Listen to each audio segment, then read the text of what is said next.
C'est parti, nous reprenons en réfléchissant à comment dire sa foi dans les combats de tous les jours. Notre foi se dit dans tous les domaines de l'existence. Les combats spirituels ne se jouent pas dans une cellule monastique, mais dans nos attitudes quotidiennes, envers l'argent, envers la nature, envers le travail, envers nos voisins, envers mon conjoint, mes enfants, ma famille.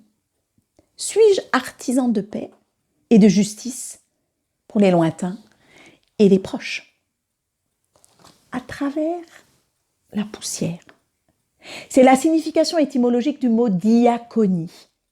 C'est à travers la poussière, le service, les petites choses de la vie ordinaire, la liturgie des heures, mais au sens le plus basique du terme, que l'autre voit ma foi. Pensez au texte de Matthieu 25. Pensez à l'épître de Jacques, chapitre 2, ou la première épître de Jean, chapitre 4. Qui dit qu'il aime Dieu et est son frère ou sa sœur est un menteur. Qu'est-ce que je fais pour faire reculer l'injustice, la misère, la violence? La foi interroge mes engagements. Nos engagements aussi disent notre foi. Est-ce que je mets mes forces au service des plus faibles? Mach's wie Gott, werde Mensch, disait l'évêque catholique Franz Camphaus, c'est-à-dire fais comme Dieu, deviens humain. Je suis donc dans la suite du Christ quand je suis attentif au monde, quand je tente de mettre des mots sur les cris du monde, quand je tente de répondre aux soifs de mes contemporains. Il y a tant à faire, et quand viendra ma dernière heure, eh bien ça c'est sûr et certain, je n'aurai pas tout accompli. Mais ce qui compte, c'est de cheminer avec cette parole comme l'ont fait les disciples d'Emmaüs. D'ailleurs, souvenez-vous, ces disciples ont quitté un temps la communauté. Et puis ils vont la réintégrer après avoir compris l'importance d'une parole extérieure pour être éclairée. Oui, des choses nous échappent. Mais parfois un geste, une parole associée m'ouvre un nouvel éclairage, un nouveau chemin. La parole de Dieu, c'est vrai, est toujours la même. Mais moi, je suis toujours différent. Je change, je bouge. Et elle croît avec un accent circonflexe, c'est-à-dire elle grandit en moi qui vis et change. En conclusion, j'aimerais vous lire un extrait de l'épître de Jacques, chapitre 1, versets 18 à 22. Dieu, le Père des Lumières, nous a fait naître par une parole de vérité. Que chacun soit prompt à écouter, lent à parler, lent à la colère. Accueillez avec douceur la parole qui a été plantée en vous et qui peut vous sauver. Soyez les réalisateurs de la parole. Eh bien oui, la foi chrétienne nous invite à sortir de nous-mêmes, du moins de l'obsession de nous-mêmes, pour être au service des autres et pour sortir de notre cercle d'auto-validation. Je suis mise au monde par une parole autre que la mienne.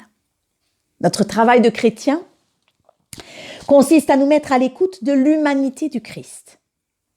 Si j'accueille mon humanité, je reconnais le don qui m'est fait et je reconnais la responsabilité que j'ai dans le monde. Notre véritable exégèse de la parole est donc notre vie. La mise en pratique de la parole crée notre histoire. En ce temps de carême, entendons l'exhortation qui nous est faite à la conversion. Le texte grec dit à la métanoïa. Au lieu de nous pencher sur nous, souvenons-nous des bienfaits de Dieu et ruminons sa parole.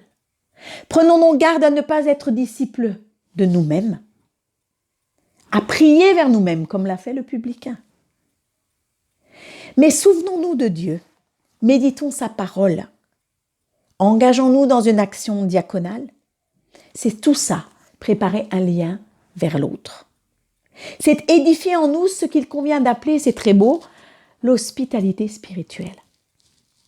La conversion n'a pas lieu si l'on cherche dans l'Écriture ce qu'on connaît déjà. C'est même une manière de se soustraire à une possible conversion. Irénée de Lyon utilise cette belle image. Dieu, le Père, est un artiste qui travaille avec ses deux mains, le Fils et l'Esprit, pour nous façonner.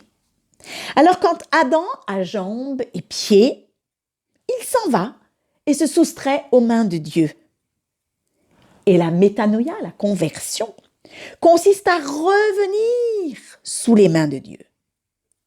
Donner à Dieu le temps de finir le travail qu'il a commencé en nous.